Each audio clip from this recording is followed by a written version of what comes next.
Voice of south நேயர்களுக்கு வணக்கம். இன்று நம்மோடு சிறப்பு விருந்தினராய் இணைந்திருப்பது மார்க்சிஸ்ட் கம்யூனிஸ்ட் கட்சியின் மாநில செயற்குழு உறுப்பினர் கனகராஜ் அவர்கள். வணக்கம் சார். வணக்கம். இன்று காலையில் நாடாளுமன்ற குளிர்கால கூட்டத்தொடர் தொடங்கியது.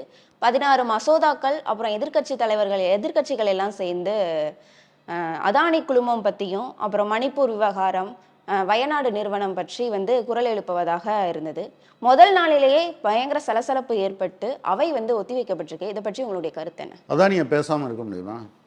வெறும் 2000 கோடி ரூபாய், அதில் 2000 கோடி ரூபா அதிகாரிகளுக்கு லஞ்சம் கொடுத்தா எத்தனை கோடி ரூபா அவங்களுக்கு லாபம் கிடைக்கிறதா இருந்தால் அவங்க 2000 கோடி கொடுப்பாங்க.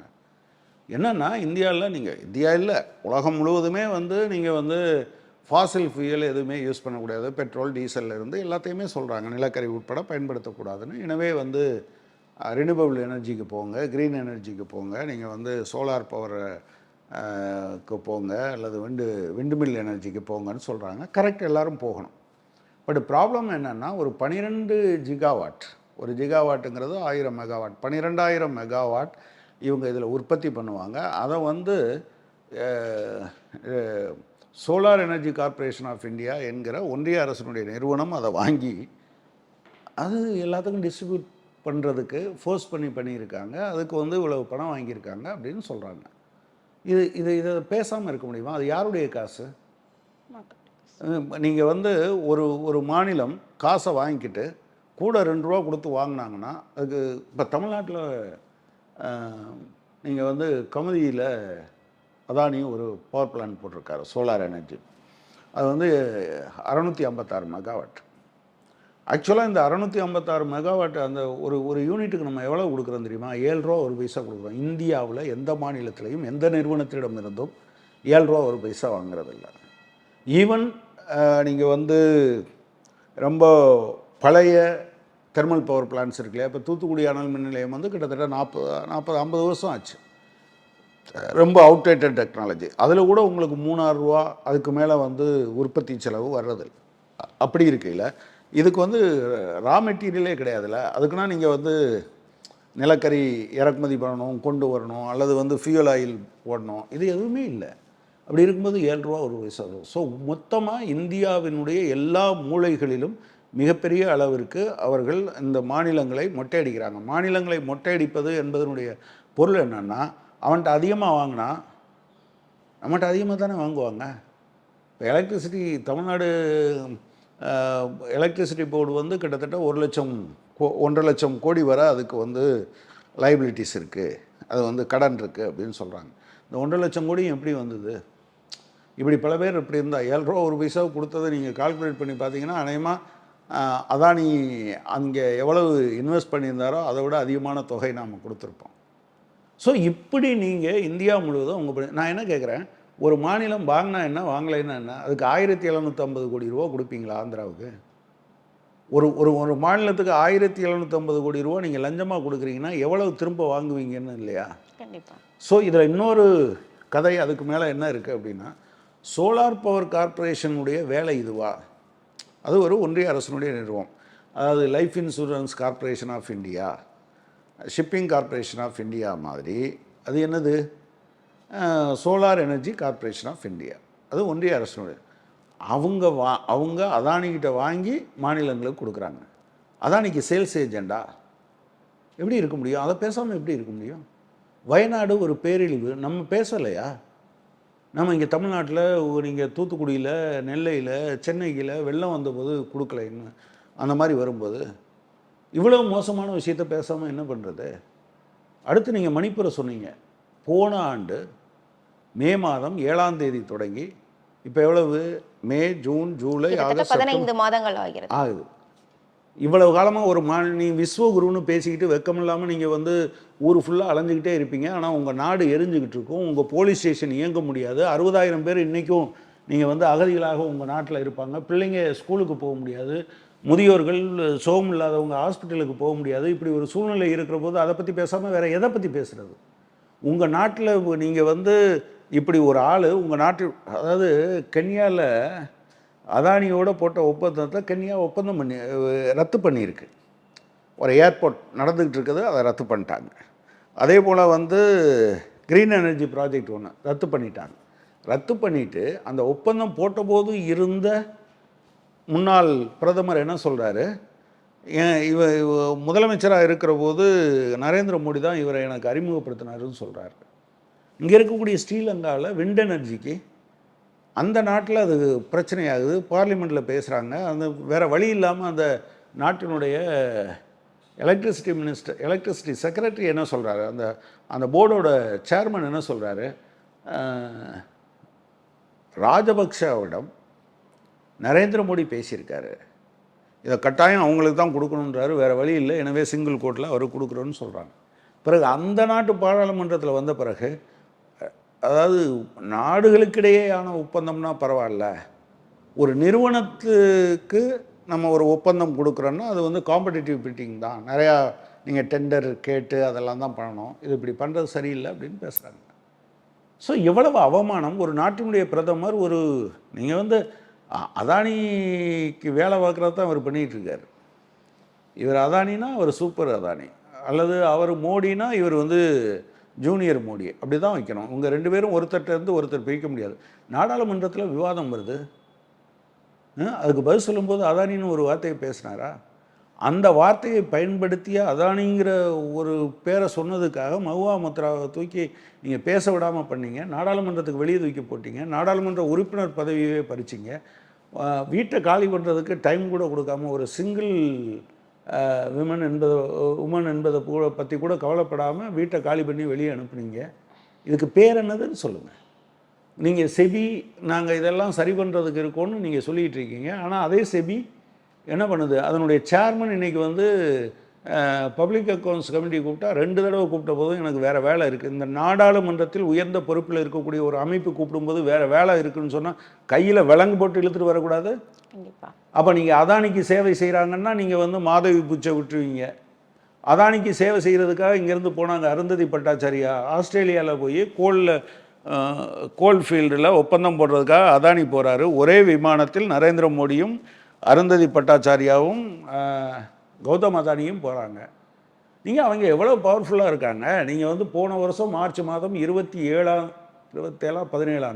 17ன்னு நினைக்கிறேன், 17ஆம் தேதி FBI அதானியினுடைய தம்பி பையன் சாகர் அதானியை கைது பண்ணுது, எலக்ட்ரானிக் கேட்ஜெட்டிலிருந்து விவரங்களை எடுக்குது.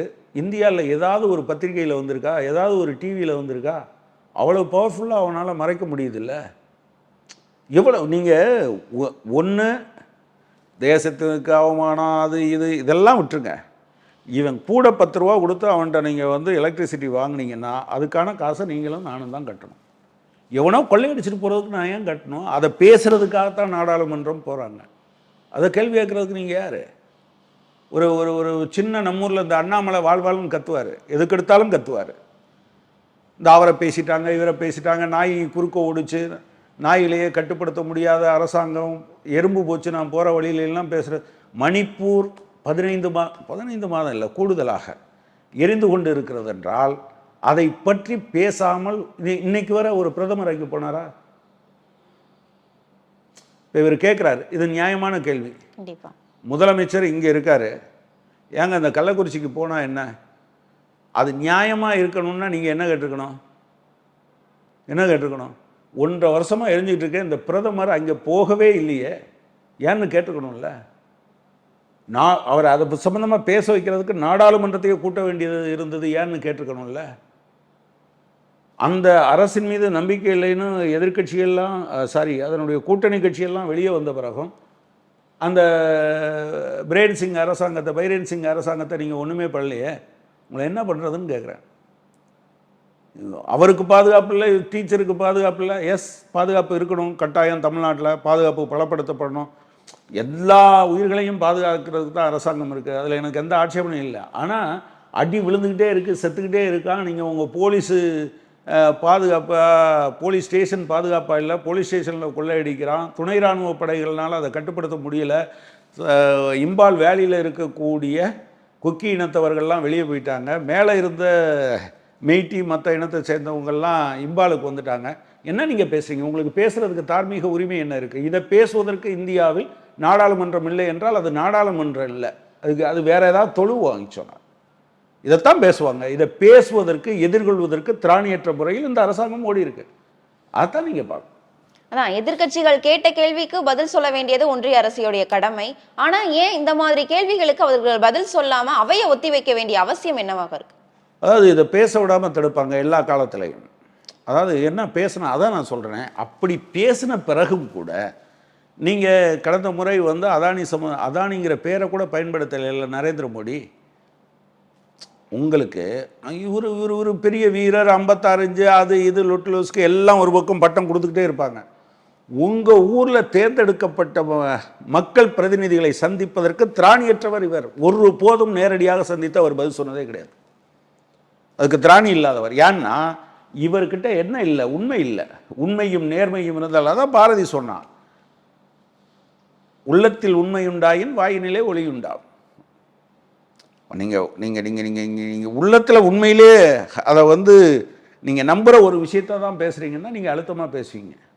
இல்லைன்னா நீங்கள் கிண்டலும் கேலியும் அடிச்சுட்டு நான் அந்த ஊருக்கு போனேன் இந்த ஊருக்கு போகிறேன்னு பேசிட்டு தான் போக முடியும். நீங்க இப்படி சொல்றீங்க. ஆனா அவர் வந்து நாடாளுமன்ற குளிர்கால கூட்டத்தொடர் தொடங்குறதுக்கு முன்னாடி மக்கள் எதிர்பார்ப்புகளுக்கு ஏற்ப எதிர்க்கட்சிகள் ஒருபோதும் செயல்படல அப்படின்னு சொல்லிட்டு பிரதமர் மோடி சொல்லியிருக்காங்க. சாத்தான் வேதம் போதுறதும் சொல்லுவாங்கல்ல, அது இதுதான். நீங்கள் இதுவரை நாடாளுமன்ற தேர்தலில் மாடல் கோட் ஆஃப் கான்டாக்டு இது பண்ணதுலேருந்து எலெக்ஷன் முடிஞ்ச வரை 173 கூட்டத்தில் பேசியிருந்தார். அதில் 100 கூட்டங்களில் இஸ்லாமிய வெறுப்பு, ஹேட் ஸ்பீச். யார் சொன்னால் 2 மாடு வச்சுருந்தா ஒரு மாட்டை இழுத்துட்டு போயிடுவான்னு யார் சொன்னால்? எந்த நாட்டில் எந்த பிரதமர் இப்படி பேசுகிறாங்க? உங்களுடைய சொத்துக்களை பறிச்சுட்டு போயிடுவாங்க. அதாவது என்னது, வீடு, நிலம், பணம், இதர சொத்துக்கள், தங்கம், வெள்ளி, என் தாலியை கூட அறுத்துட்டு போயிடுவாங்கன்னு பேசுனது யார்? பொறுப்பாக பேசினாரா? ஒரு பிரதமர் பேசுகிற பேச்சா அது? இப்போ என்ன பேசினார்? ஜார்க்கண்டில் போய் ஊடுருவல்காரர்கள்னு பேசினாரா? ஒரு இந்த நாட்டினுடைய எல்லையை பாதுகாப்பது யார்? போலீஸாக பாதுகாக்குது இல்லை ஹோம் கார்டு பாதுகாக்கிறாங்களா? பார்டர் செக்யூரிட்டி ஃபோர்ஸ், காவற்படை, இராணுவம், துணை இராணுவம், இவங்க தானே எல்லையை பாதுகாக்கிறாங்க. எல்லைக்கு அப்பால் இருந்து வந்துட்டாங்க அப்படின்னு சொன்னால் உங்கள் காலத்தில் தானே வந்திருக்கணும். 10 வருஷத்துக்கு முன்னால் வர நீங்கள் தானே ஆண்டுகிட்டு இருந்தீங்க. இப்போ நீங்கள் ஒன்றிய அரசாங்கத்தில் நீங்கள் தானே இருக்கீங்க. எல்லையை பாதுகாக்க வேண்டியது அதானே. இப்போ மார்க்சிஸ்ட் கட்சியோட அரசியல் தலைமைக்குழு உறுப்பினர் தோழர் பிருந்தா காரத் கேட்டாங்க, சரிங்க உங்கள் கையில் எல்லா ரெக்கார்டும் இருக்குல்ல, அதானிக்கும் அம்பானிக்கும் சுரங்கத்துக்கு எவ்வளோ இடம் கொடுத்துருக்கீங்க, சாதாரண மக்களுக்கு எவ்வளோ பேர் அடித்து விரட்டப்பட்டிருக்காங்கன்னு அந்த லிஸ்ட்டை நீங்கள் கொடுக்க வேண்டியதானே அப்படின்னு சொல்லி. எனவே நரேந்திர மோடி ஒரு அப்பீல் பண்ணுவதற்கு கூட அவருக்கு எந்த தார்மீக உரிமையும் கிடையாது. அவர் அப்படியெல்லாம் பேசுகிறது இருக்குல்ல, அது ஏற்கனவே நம்ம புழக்கத்தில் இருக்க. அவர் பேசுகிறத கேட்டால் வேதம் ஓதுற மாதிரி தெரியும். அதனால தான் நம்ம ஊரில் சொன்னாங்க, எப்பொருள் யார் யார் வாய் கேட்பினும் அப்பொருள் மெய்ப்பொருள் காண்பது அறிவுன்னாங்க. நல்ல ஆள் பேசுகிற மோசமான வார்த்தை, மோசமான ஆளுன்னு நீங்கள் நினச்சிக்கிட்டு இருக்கவர் நல்ல விஷயத்தை சொன்னால் அதை கேளுங்கன்னு சொன்னாங்க. நரேந்திர மோடி இந்தியாவின் பிரதமராக இருக்கலாம், ஆனால் வெறுப்பின் பிதாமகன். அவர் பேசுவது சாத்தான் வேதம் போதுவதற்கு சமம். கண்டிப்பா இந்திய கூட்டணியான காங்கிரஸ் வந்து நாடாளுமன்றத்துல ஒருபோதும் மக்களை பத்தி பேசவே மாட்டாங்க. ஏன் மக்களை பத்தி இன்ன வரை மக்களை பத்தி பேசல அப்படின்னு சொல்லியும் குறிப்பிட்டிருக்காரு அவர் பத்திரிகையாளர். வயநாட்டை பத்தி பேசுறது யாரை பத்தி பேசுறது? மண்ணு சரிஞ்சிருச்சு நாங்க பேசுறோம், நீங்களும் நானும் மண்ணு சரிஞ்சிருச்சு வயநாட்டில் இன்னும் பேசிட்டு இருக்கோமா? மக்கள் மடிஞ்சு போயிட்டா அவனுக்கு ஒரு பைசா கூட கொடுக்கல. கந்து வட்டிக்கார மாதிரி ஒரு திருநெல்வேலியிலையும் வெள்ளம் வந்ததா, காப்பாற்றுறதுக்கு ஹெலிகாப்டர் வந்ததா, அந்த ஹெலிகாப்டருக்கு காசு யார் கொடுக்கணும்? தமிழ்நாடு அரசாங்கம் கொடுக்கணும். ஒன்றிய அரசாங்கம் கொடுக்கல, கந்து வட்டிக்கார மாதிரி வாங்கினான். இதே மாதிரி 2018 ஒரு படம் கூட வந்திருக்கு. நீங்கள் பார்த்தீங்கன்னா ஒரு சினிமா வந்திருக்கு, மலையாள சினிமா, தமிழில் கூட வந்திருக்கு. 2018 எப்படி வெள்ளம் வந்தது அப்படின்னு சொல்லி. அந்த வெள்ளத்துக்கு கொடுத்த அரிசிக்கு கூட காசு வாங்கினாங்க. காசு கொடுக்கல அப்படின்னு சொன்னால் ஒன்றிய அரசாங்கம் மாநில அரசாங்கத்துக்கு கொடுக்குற பணத்திலேருந்து எடுத்துப்பேன்னு சொன்னாங்க. அது வெறும் நிலச்சரிவு சம்மந்தமானதா? மனிதர்கள் இறந்து போனார்கள்.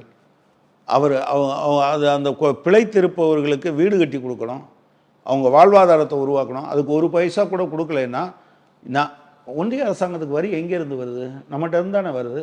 இது மக்களை பற்றி பேசுகிறது இல்லையா? மணிப்பூரில் யாருங்க எரிஞ்சிக்கிட்டு இருக்குதா? நரேந்திர மோடி பொம்மைகளை எரிக்கிறாங்கன்னு நினச்சிட்டு இருக்காரா? பொம்மை வீடுகள் எரிஞ்சு போச்சுன்னு நினச்சிட்டு இருக்காரா? பொம்மை போலீஸ் ஸ்டேஷன் எரிஞ்சு போச்சுன்னு நினச்சிட்டு இருந்தாரா? இறந்ததெல்லாம் பொம்மைன்னு நினச்சிட்டு இருக்காரா? இது இது வந்து பயங்கர ஆணவத்தின் உச்சம். மக்களை பற்றி பேசலைன்னா நீங்கள் அதானி விஷயமும் அதே போல தான். அதானிக்கிட்ட 7 ரூபாய்க்கு கொடுத்து ஒரு மாநில அரசாங்கம் அல்லது வந்து நீங்கள் சோலார் பவர் கார்பரேஷன் ஒரு யூனிட் வாங்குதுன்னு வச்சுக்கோங்க. அந்த காசை யார் கட்ட போகிறா? அந்த மாநில மக்கள். மாநிலம்னா அரசாங்கம். அரசாங்கம் யார்கிட்ட வாங்கும்? உங்ககிட்டையும் என்கிட்டையும் வாங்கும். அப்போ இது மக்களை பற்றி பேசுறது இல்லையா? மக்களை பற்றி பேசுறதுன்னா எதுன்னு இந்த இவர் நினச்சிட்டு இருக்காரு? மாட்டை பற்றி பேசுகிற மனிதர் இதை பற்றி பேசுகிறார். எல்லா நேரமும் லவ் ஜிகாத், லேண்ட் ஜிகாத், எம்ப்ளாய்மெண்ட் ஜிகாத், ஓட் ஜிகாத், இப்படி ஜிகாத்துகளை பற்றி பேசி கொண்டு இருக்கிற நரேந்திர மோடி மக்களை பற்றி எதிர்க்கட்சிகள் பேசுவது இல்லை என்பது முதலை கண்ணீர் வடிப்பதற்கு சமானம். அவருக்கு இப்படியெல்லாம் பேசுறதுக்கான தார்மீக உரிமையை இழந்து விட்டார். 10 வருஷம் கழிச்ச பிறகு அவர் அப்படித்தானா பேசுறாருன்னா அவர் தன்னுடைய பிரதமர் என்கிற நிலைப்பாட்டிலிருந்து கீழே இறங்கி வந்து விட்டார். அதிகார பசி கொண்ட கட்சிகள் வந்து மக்கள் வந்து நிராகரிக்கிறாங்கன்னு சொல்லியிருக்காங்களே, ஒருவேளை மகாராஷ்டிரால தேர்தல் நடந்து கொண்டிருக்கு, அதை குறிப்பிட்டு அவர் சொல்றாருன்னு நினைக்கிறீங்களா? அதிகார பசினா என்ன தெரியுமா? நாடாளுமன்ற உறுப்பினர்களை விலைக்கு வாங்குறது, சட்டமன்ற உறுப்பினர்களை விலைக்கு வாங்குறது.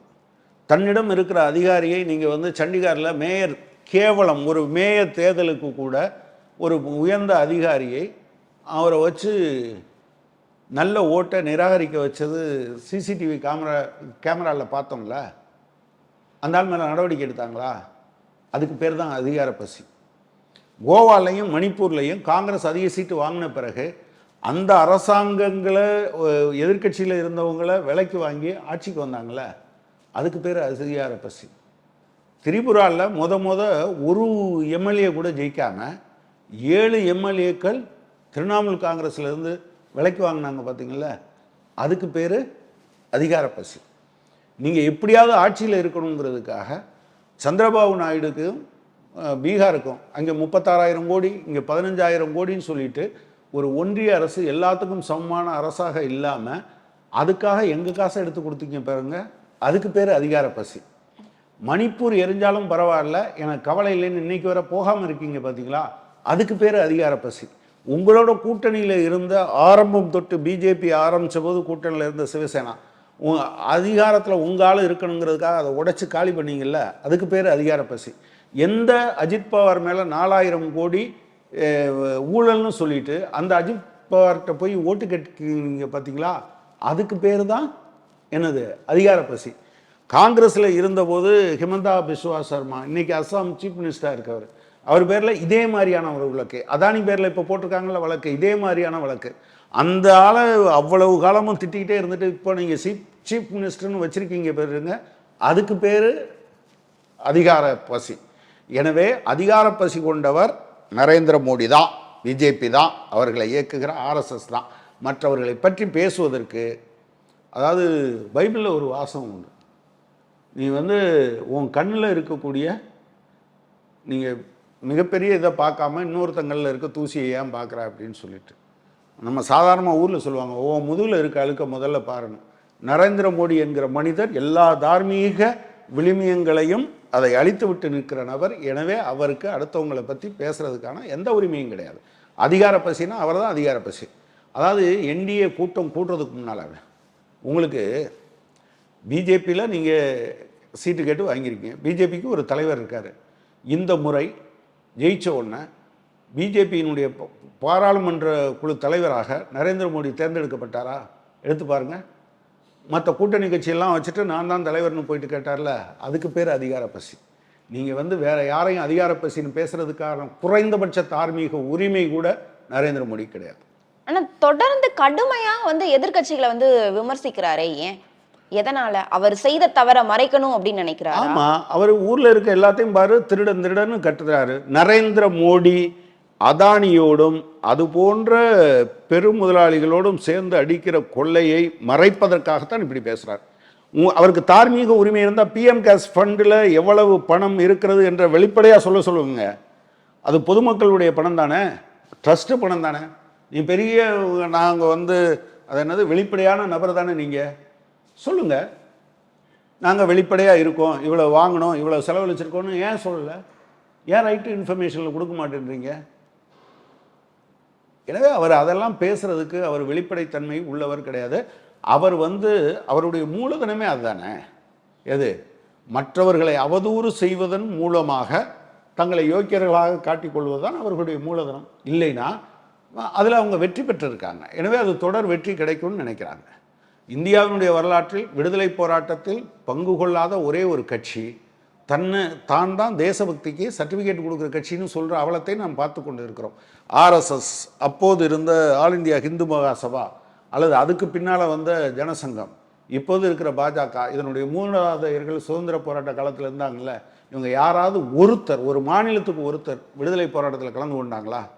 இப்போ நான் சொல்லுவேன், தைரியமாக சொல்லுவேன், தோழர் சங்கரையா, இப்போ உயிரோடு இருக்கிற தோழர் நல்லக்கண்ணு, கேபி ஜானகி அம்மாள், பி ராமமூர்த்தி, ஒரு பெரிய பட்டியலை சொல்ல முடியும். ஒரே ஒரு ஆளை சொல்லுங்க அவங்கள, பிரிட்டிஷ்காரனோட கூடி இருந்தவங்க. எனவே அவங்க எப்போதுமே என்ன பண்ணுவாங்கன்னா, அவங்க ஒன்றுமே செய்ய மாட்டாங்க. அதிகாரத்தில் யார் இருக்காங்களோ அவங்களோட இணங்கி போவாங்க, மற்றவங்க மேலே அவதூறு சொல்லுவாங்க. அதுதான் அவங்களுடைய இயல்பு. கண்டிப்பா பல விவரங்களை துல்லியமாகவும் விளக்கமாகவும் எடுத்து நேர்காணல் கொடுத்தமைக்கு நன்றி சார். நன்றி.